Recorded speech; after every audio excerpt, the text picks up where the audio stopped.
ଜଣେ ବ୍ୟକ୍ତି ଧୋତି ପରିଧାନ କରିଥିବାରୁ ମଲ୍ ଭିତରକୁ ପ୍ରବେଶ ପାଇଁ ଅନୁମତି ଦେଲେ ନାହିଁ ସୁରକ୍ଷା କର୍ମୀ। ଆସନ୍ତୁ ଜାଣିବା ଏହାର ସର୍ବିଶେଷ ଖବର ବିଷୟରେ। ବେଙ୍ଗଲୁରୁର ସୁରକ୍ଷା କର୍ମଚାରୀଙ୍କର ଏକ ନିନ୍ଦନୀୟ ଘଟଣା ସାମ୍ନାକୁ ଆସିଛି।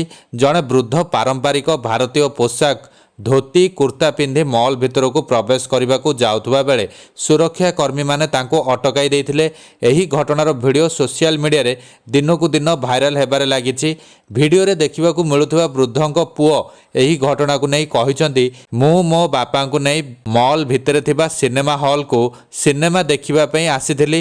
ସିନେମା ପାଇଁ ଟିକେଟ୍ ବୁକ୍ ଥିବା ସତ୍ତ୍ୱେ ସୁରକ୍ଷା କର୍ମୀମାନେ ମୋର ବାପାଙ୍କ ପୋଷାକ ପରିଧାନ ପାଇଁ ମଲ୍ ଭିତରକୁ ଯିବାକୁ ଦେଇନଥିଲେ। ଏମିତିକି ମୋର ବୃଦ୍ଧ ବାପା ଉକ୍ତ ସୁରକ୍ଷା କର୍ମଚାରୀଙ୍କୁ ଅନୁରୋଧ କରି କହିଥିଲେ, ବାବୁରେ ମୁଁ ବହୁତ ଦୂରରୁ ଆସିଛି, ପୋଷାକ ବଦଳାଇବାର କୌଣସି ସୁବିଧା ନାହିଁ। ବାପାଙ୍କର ଏଭଳି ଅନୁରୋଧ ସତ୍ତ୍ୱେ ସୁରକ୍ଷା କର୍ମୀମାନେ ଆମକୁ ପ୍ରବେଶ କରାଇ ଦେଇନଥିଲେ। କହିଥିଲେ ଯଦି ମଲ୍ରେ ପ୍ରବେଶ କରିବାକୁ ଚାହୁଁଛନ୍ତି ତେବେ ପ୍ୟାଣ୍ଟ ପିନ୍ଧିବାକୁ ପଡ଼ିବ। ଖବର ପ୍ରସାରିତ ପର୍ଯ୍ୟନ୍ତ ମଲ୍ ପରିଚାଳକ ଏହି ଘଟଣାକୁ ନେଇ କୌଣସି ପ୍ରକାର ପ୍ରତିକ୍ରିୟା ଦେଇନାହାନ୍ତି। ସୋସିଆଲ ମିଡ଼ିଆ ବ୍ୟବହାରକାରୀ ଉକ୍ତ ମଲ୍ ଓ ସୁରକ୍ଷା କର୍ମୀଙ୍କ ବିରୋଧରେ କଠୋର କାର୍ଯ୍ୟାନୁଷ୍ଠାନ ଗ୍ରହଣ କରି ବୃଦ୍ଧଙ୍କୁ କ୍ଷତିପୂରଣ ଦେବାକୁ ଦାବି କରିଛନ୍ତି।